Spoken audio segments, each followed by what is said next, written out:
안녕하세요.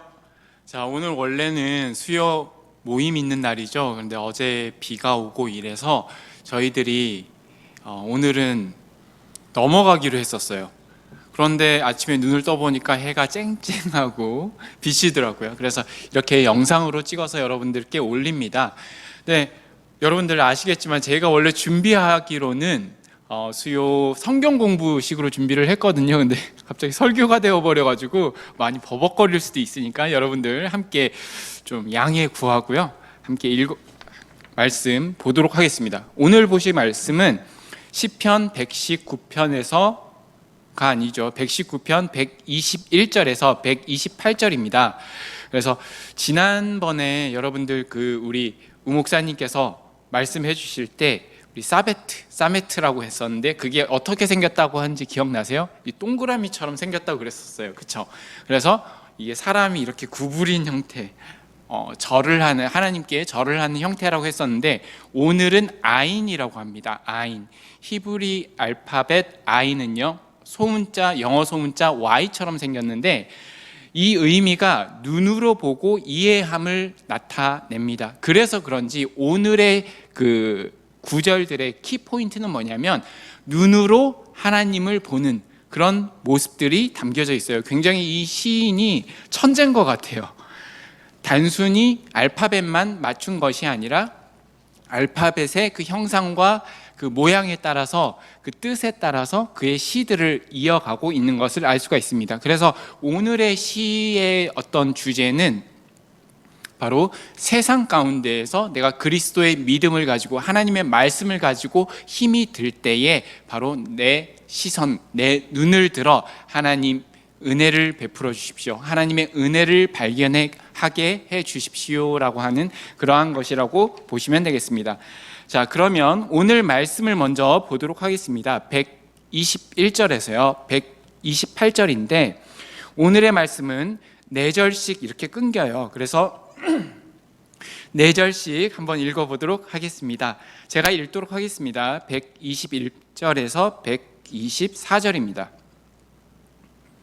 내가 정의와 공의를 행하였사오니 나를 박해하는 자들에게서 나를 넘기지 마옵소서. 주의 종을 보증하사 복을 얻게 하시고 교만한 자들이 나를 박해하지 못하게 하소서. 내 눈이 주의 구원과 주의 의로운 말씀을 사모하기에 피곤하니이다. 주의 인자하심대로 주의 종에게 행하사 내게 주의 율례들을 가르치소서.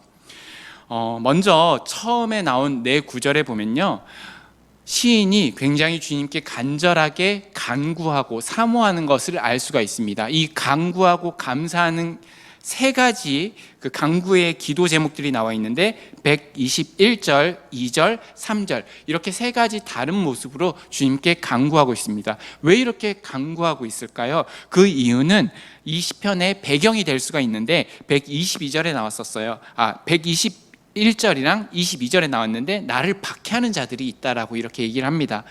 무엇 때문인지 모르겠지만 잘못이 없음에도 불구하고 주변에서 하나님을 열심히 믿는, 말씀대로 살려고 하는 이 사람들을 박해하고 있는 것이 바로 이 시편의 배경이라고 할 수가 있겠습니다.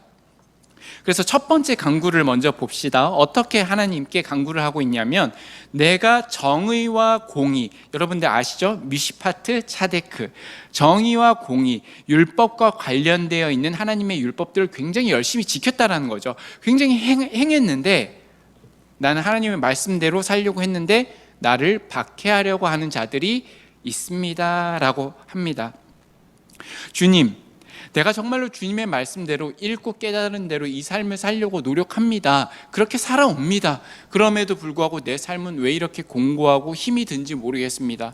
내가 잘못해서 그런 거 아닌데 나의 삶 가운데 너무나 많이 힘든 일들이 생겨요. 다른 사람들이 나를 굉장히 못되게 굴기도 하고요. 다른 사람들이 나를 비난하기도 합니다. 그리고 내가 이해하지 못할 그런 사건, 사고들이 나의 삶 속에 너무 많이 일어난다라고 하는 거예요. 주님, 내가 어떻게 이럼에도 불구하고 주님의 말씀을 계속해서 지키며 살아갈 수 있겠습니까? 라고 이렇게 시인이 하나님께 간구하고 있는 거예요. 그러니까 주님, 내가 포기한다라는 게 아니에요. 내가 계속해서 주님의 말씀을 듣고 살아갈 수 있도록 주님께서 나를 긍휼히 여겨주시고 지켜주세요. 내가 해왔던 것은 주님의 말씀을 지키고자 살아왔던 나의 삶밖에 없습니다 라고 이렇게 강구하고 있는 겁니다. 삶을 살다 보면 이런 일들이 너무나 많지 않습니까? 내가 이해하지 못할 일들이, 감당하지 못할 일들이 그냥 오는 거예요. 내가 잘못해서 실수해서 그런 일들이 오면 이해를 하고 납득을 하겠어요. 그런데 삶을 살다 보니까 그런 게 아니라는 거죠. 내 삶이 너무나 열심히 주님 말씀대로 살려고 하는데 그런 일들이 오는 거죠. 그럴 때 우리들은 어떻게 됩니까? 굉장히 혼란스러워지고, 주님 나한테 왜 이러십니까? 내가 이렇게 힘들 때 주님 어디에 계셨습니까? 라고 주님께 그렇게 반문할 때도 생기게 됩니다. 근데 시인은요, 내가 이러한 상황에 있으니, 내가 힘든 상황에 있으니 나를 저들에게 넘기지 마십시오. 끝까지 하나님을 붙들고 있는 이런 간구의 기도를 하고 있는 거예요. 두 번째 간구의 기도를 한번 볼까요? 뭐라고 합니까? 주의 종을 주님께서 보증하사 복을 얻게 하시고 교만한 자들이 나를 박해하지 못하게 하소서. 누군가 나를 박해하고 있는 것이죠. 교만한 자들이라고 표현을 했는데요, 여기에 보면은 철저하게 자신의 모습을 주님께 낮추고 있는 모습들을 알 수가 있어요. 주의 종이라고 표현을 하고 있지 않습니까?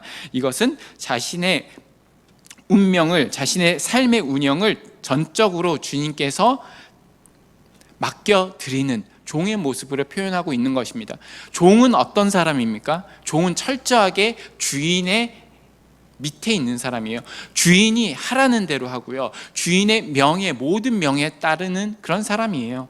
주인이 가르쳐 주지 않으면 종이 할 수 있는 것들은 아무것도 없습니다. 자신을 그렇게 표현하는 거예요. 주님, 나는 당신의 종입니다. 그러니까 주인께서 어떻게 해야 됩니까? 나를 지켜주시고 보증해 주시고 가르쳐 주셔야 됩니다 라고 이렇게 고백하고 강구하고 있는 겁니다. 근데 저는 이 122절에 보증하사라는 이 단어가 너무나 좋은 것 같습니다. 여러분, 보증하사, 이 단어 잘 알죠? 우리는 보증이라는 말을 언제 사용합니까? 사실 보증이라는, 여러분 그거 아십니까? 은행을 시작한 것이 바로 사채업을 기원이 된 것이 유대인이라고 합니다. 이게 유대인들에게 있어서 고대 사회부터 유대인들은 누군가에게 보증이 되어주고 누군가에게 돈을 빌려주고 이러한 것들에 있어서 굉장히 오랜 역사를 가지고 있습니다. 이 보증이라는 것은요, 다른 사람의 신용이나 신분을, 신용이나 어떤 물건의 품질 등에 대해서 일정한 사실에 대해서 틀림없다, 내가 그 사람 대신에 해줄 수 있을 정도로, 내가 확신할 정도로 대신 인정해 준다라는 뜻이죠. 고대 이스라엘 사회에서는 보증은 굉장히 일상적인 관행이었습니다. 왜냐하면 하나님께서 옛날부터 그랬던 거예요. 고대 사회부터 하나님께서 나의 보증이 되어준다라는 그런 표현들이 굉장히 오늘 본문과 같이 많이 나타나 있었기 때문에 그렇습니다. 그래서 사람과 사람 간에서도 보증이 되어준다라는 것은 이스라엘 사회에서도 일상적인 일이었죠. 여러분, 보증한다라고 하면 우리들의 귀에 제일 잘 이해가 될 수 있도록 어떻게 이렇게 표현하면 좋을 것 같아요. 여러분, 그럴 때 있잖아요. 저희가 보증인들 할 때, 아파트 대출 받을 때, 이럴 때 여러분들 생각하시면 제일 이해가 편하실 것 같아요. 우리가 돈이 없어, 내가 가진 건 없는데 살 집은 있어야 되잖아요. 그 살 집을 위해서 우리는 어디 찾아갑니까? 은행에 찾아갑니다. 그런데 은행이 나를 딱 봤는데 저거 집불이 버는 것도 없고 가진 것도 없는 거야. 그러니까 어떻게 합니까? 돈을 안 빌려주겠죠. 그런데 은행이 우리들에게 돈을 빌려주게 하는 방법이 있습니다. 그게 무엇입니까? 누군가 나의 신분과 이 사람 믿을 만한 사람이다 라고 딱 내 뒤에서 보증해 줄 사람이 있으면 됩니다. 그게 나의 부모님이 될 수 있고요, 나의 친한 친구가 될 수도 있고 이 국가가 될 수도 있는 거예요. 그러면 은행이 이 사람은 믿을 수 없을지 확신은 안 가는데 저 부모 보고, 이 국가 보고, 저 지인 보고, 지인이 가지고 있는 모습 보고 우리들에게 차용해 주는 거죠. 우리의 신분을 인정해 주는 것입니다. 이게 보증한다라는 거예요. 사실 저는 이 말보다 이 표현, 이 예가 더 좋은 것 같아요. 오늘 시인의 기자의 어떤 보증이라는 것은 단순히 담보대출, 이런 신원 확인, 이런 뜻이 아니겠죠. 제가 어린아이들을 보면서 깨달은 사실이 있어요. 어린아이들을 보니까 어린아이들이 정말 즐겁고 신나고 그렇게 뛰어놀 수 있을 때가 언제냐? 바로 자신의 뒤에 부모들이 자신을 지켜볼 때 그렇게 아이들이 신나게 놀더라고요. 아이들이 신나게 놀다가도 항상 뒤를 쳐다보지 않습니까? 왜? 내 부모님, 아버지나 어머니 있는지 항상 살펴보는 거예요. 그리고 내 시야에 엄마 아빠가 있다 그러면 어떻게 합니까? 자신이 즐길 수 있는 그런 모든 것들을 즐기면서 열심히 뛰어노는 그런 모습들을 알 수가 있습니다. 왜 그렇게 신나게 놀 수가 있을까요? 내 뒤에 누가 있습니까? 내 아빠, 엄마가 나를 지켜보고 있기 때문에 그런 겁니다. 제가 생각할 때는 이 시인의 어떤 이 보증이라는 표현은 이 어린아이와 같은 마음 같아요. 왜? 내 뒤에 누가 있습니까? 하나님께 있는 거예요. 하나님이 있으니까 나를 가만둘 이유가 없는 거예요. 내가 신나게 놀고 내 상황이 지금 힘들고 어려움에도 불구하고 하나님께서 내 뒤에 있으면 내 백이 되어 주시니까 내가 어떤 삶도 살아낼 수 있고 감당할 수 있는 거예요. 시인의 기자가 고백하는 게 그런 거예요. 내가 주님께서 나를 보증하지 않습니까? 주님께서 나의 주인 되지 않습니까? 그러니까 내가 복을 얻게 하소서. 내가 이 복이라는 것은요, 문자적으로는 우리 개정개혁은 복이라고 했지만 사실 문자적으로는 선이라고 표현이 되어 있습니다. 내가 하나님의 선, 이 말씀은 무엇입니까? 하나님의 말씀을 앞으로도 계속 지킬 수 있게 주님께서 나를 도와주소서라고 이렇게 하는 겁니다. 그러니까 하나님, 내가 하나님 믿고 이런 상황 속에서도 내 용기 잃지 않도록, 신앙 잃지 않도록, 믿음 잃지 않도록 이렇게 나가기를 원합니다. 그러니까 하나님께서 나를 지켜주셔야 돼요. 이렇게 얘기하고 있는 겁니다. 마지막으로 세 번째 간구를 보면요, 뭐라고 합니까? 이 표현도 정말 기가 막힙니다. 힘들 때 내 눈이 주의 구원과 주의 의로운 말씀을 사모하기에 피곤하나이다. 이 표현이 정말 기가 막힌 게 쉬운 성경은 이렇게 번역을 했어요. 뭐라고 했냐면 나의 눈이 주의 구원을 찾다가 쇠약해졌습니다. 주의 의로운 약속을 찾다가 흐리게 되었습니다. 내가 그렇게 간절하게 주님을 찾았습니다. 내가 힘든 상황에도 내가 다른 사람 다 나를 비난하더라도 거봐, 너 주님 믿으니까 주님 뭐 있냐? 뭐 우리들의 삶에 뭐 은혜를 베풀어 주셔? 그렇게 네가 찾던 주님 어디 갔어? 그렇게 온갖 비난 속에 있어도 내가 주님을 찾았는데 그 시간들이 너무나 길어지니까 내가 쇠약해졌습니다. 내가 눈이 흐릿하게 되었어요. 주님, 그래도 뭐라고 합니까? 시편의 기자가 24절에 보니까 주의 인자하심대로 주의 종에게 행하사 주의 율례들을 가르쳐 주십시오. 그럼에도 불구하고 주님, 저를 가르쳐 주십시오.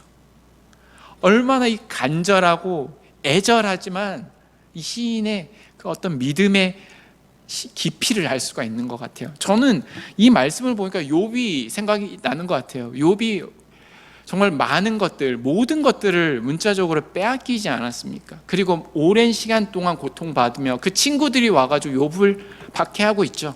거 봐라, 하나님이 이런 하나님이다, 저런 하나님이다. 친구들은요, 욥의 상황을 보면서 답을 얻으려고 하는 거예요. 네가 왜 그런지 내가 알려줄게.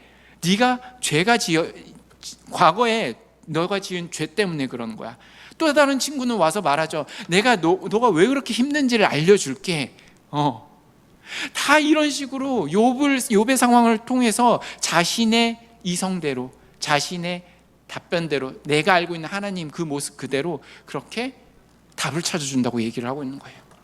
저는 이걸 보면 우리 신앙생활 똑같은 것 같아요. 우리 다 교회 와서 하는 얘기가 뭡니까?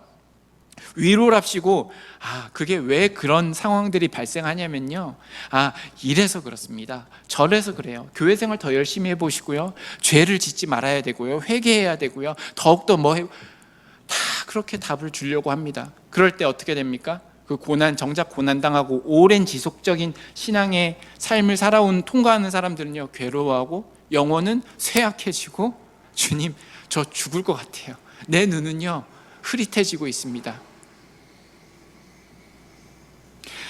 우리 교회에서 이런 상황 너무 많이 보잖아요. 주님, 왜 나에게 이런 일들을 주십니까? 왜 나에게 이런 상황들을 주십니까? 그럼에도 불구하고 주님은 우리들에게 무언가를 알려주시길 원합니다. 자, 과연 그 후반부에 시편 기자는 어떻게 고백하고 있는지 제가 말씀 한번 읽어보도록 하겠습니다. 나는 주의 종이오니 나를 깨닫게 하사 주의 증거들을 알게 하소서. 말씀 너무 좋지 않습니까? 나는 다시 한번 고백해요. 나는 주님의 종이오니 내가 할 수 있는 게 없습니다. 내가 생각을 해봤는데 답변이 없어요, 주님.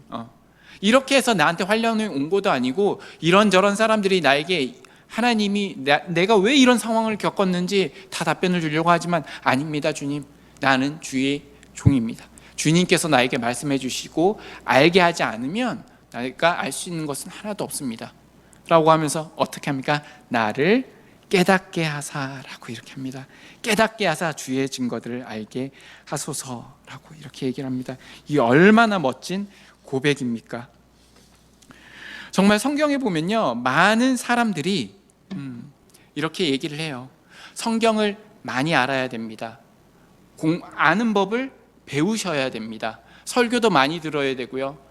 여러분들 이렇게 성경을 봐야 알게 되는 겁니다. 그런데 정말 그렇습니까? 아닙니다. 성경을 제대로 알고 하나님의 말씀을 깨닫는 것은요, 우리의 노력으로, 나의 어떤 생각으로, 나의 똑똑함으로 아는 것이 아닙니다. 하나님께서 나를 깨닫게 해주시지 않으시면 우리들은 영원히 알 수밖에 없습니다. 세상의 지식을 발견하는 것과 성경의 지식을 발견하는 것은 전혀 다른 것이라는 것을 우리는 알아야 된다라고 하는 것입니다. 그래서요, 에베소서에서도 바울이 뭐라고 합니까?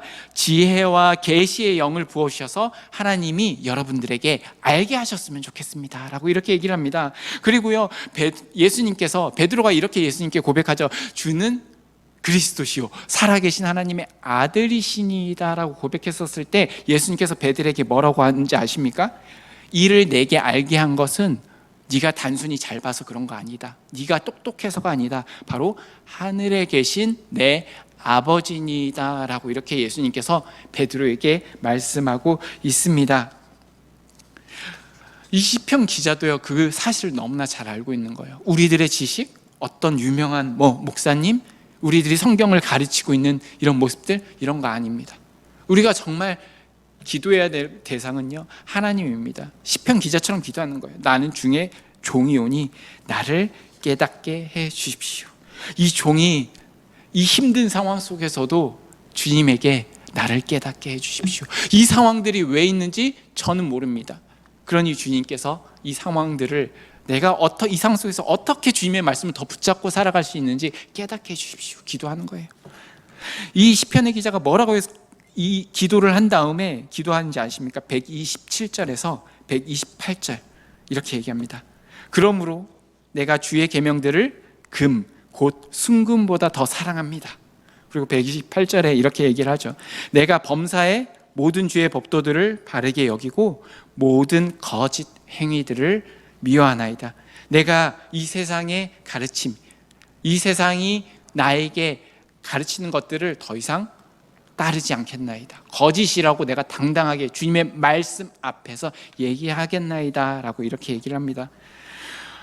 시인이 하나님의 말씀을 순금보다, 이 세상의 가르침보다, 세상에서 가장 가치 있는 이 금보다도 더 사랑합니다 라고 고백합니다. 세상은요, 이 세상의 금, 돈, 명예, 부, 각각의 이름으로 이 모든 것들을 숭배합니다. 그것들을 위해서 살아가죠. 하지만 시편 기자는 그 세상의 가르침 가운데, 이 세상의 가르침이 나를 박해하고 나 이렇게 계속해서 살아가는 게 맞나? 라고 생각이 들 때에도 나를 박해한다라고 이렇게 얘기를 함에도 뭐라고 합니까? 아닙니다. 이 세상의 거짓된 가르침임을 내가 이 자리에서 확신할 수 있습니다. 그렇게 선언하겠습니다. 내가 주님의 율례를 따르겠습니다. 내 상황이 힘들고 어렵고 이해하지 못할 상황이 있을지라도 내가 주님의 말씀 여전히 따르겠습니다. 내 상황이 나아져서 따릅니까? 아닙니다. 내 상황이 좀 더 나아지고 하나님의 은혜가 내 삶에 역사하고 있다는 걸 내가 깨달아서 그렇습니까? 아닙니다. 어떠한 상황일지라도, 내가 이해하지 못할 상황일지라도 주님께서 나를 인도해 주시고 주님의 말씀을 여전히 나는 지키겠습니다 라고 이런 고백을 하고 있는 거예요. 저는요, 오늘 말씀을 보니까 정말 이 시편의 기자가, 아까도 제가 이제 욥의 상황들이 너무나 기억나는 거예요. 왜 우리들은 고통과 고난을 당해야만 하는가라는 그런 뜻입니다. 우리들은 왜 이런 상황을 겪어야 됩니까? 왜 하나님은 나에게 좀 더 좋은 모습, 나은 모습으로 내 신앙생활을 할 수 있게 하지 않습니까? 내가 생각할 때는 좀 더 나은 상황이 된다고 한다면 내가 하나님 더 열심히 믿을 것 같은데요. 왜 고난과 고통의 문제들을 나에게 주십니까? 결국 오늘 시편의 기자의 그 질문은요, 본질적인 질문은 이 세상의 고통과 고난이, 그리고 이 세상의 가르침이 나의 신앙을 침범하려고 할 때 우리들은 어떻게 하나님께 기도하고 간구해야 되는가라는 문제입니다. 사랑과 두려움으로 말씀을 붙잡을 때 항상 우리들에게 오는 것이 뭐냐면 고통입니다. 어쩔 수 없습니다.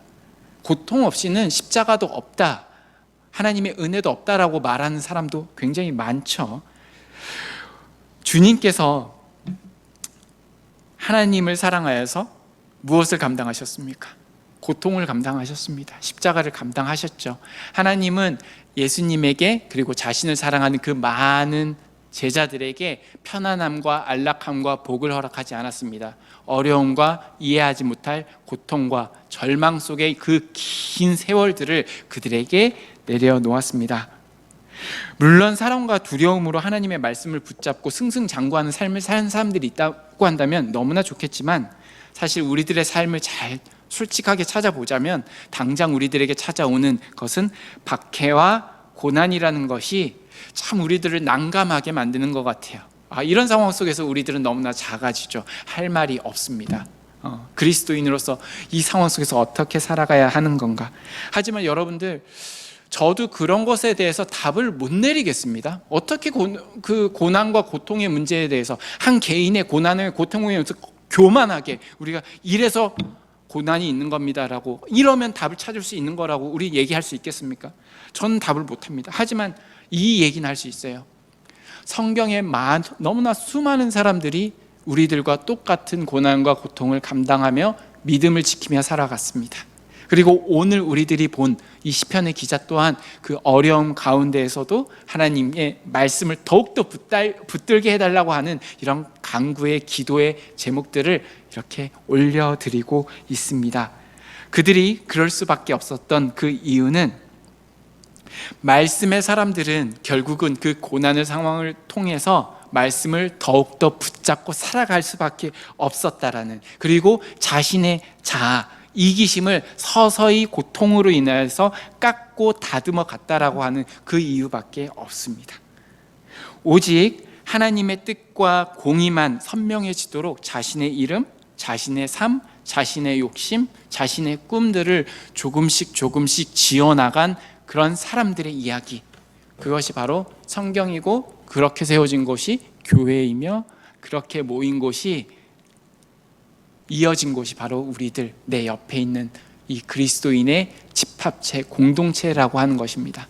그렇기 때문에 우리들 이 삶에서 고난과 고통이 있는 것은 어찌 보면 당연할 수도 있습니다. 많이 그 고난과 고통 때문에 이 시편 기자처럼, 주님, 내가 쇠약해지고 내 눈이 흐릿해지고 언제까지 내가 이 고통을 해야 되는지 모르겠다라고 고백할 수도 있습니다. 욥처럼, 주님 언제까지니까, 왜 이런 일들이 벌어집니까? 그렇게 하나님께 이야기할 수도 있겠습니다. 그럼에도 불구하고 우리의 또 한편으로는 시인 기자와 같은 고백들이 우리들의 삶 속에 이어졌으면 좋겠습니다. 내가 주의 계명들을 금과 순금보다도 더 귀히 여깁니다. 내가 범사의 주의 법도들을 바르게 여기고 거짓 행위를 미워하겠습니다.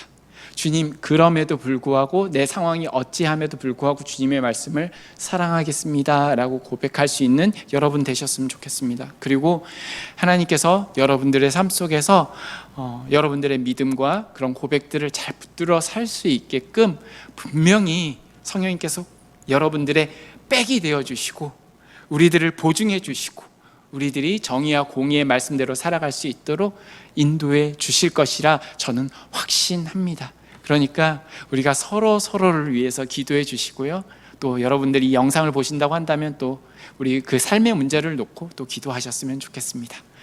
자, 오늘 시편 강해는 여기서 마치도록 하겠습니다. 저희는 다음 주 수요일 날 또 현장에 모여서 함께 또 말씀을 나누는 은혜가 있을 예정이오니 또 여러분들 오늘 하루 또 날이 맑았잖아요. 즐거운 또 하루, 저는 빨래나 하러 가야 되겠습니다. 즐거운 하루 되셨으면 좋겠습니다. 여러분 감사합니다.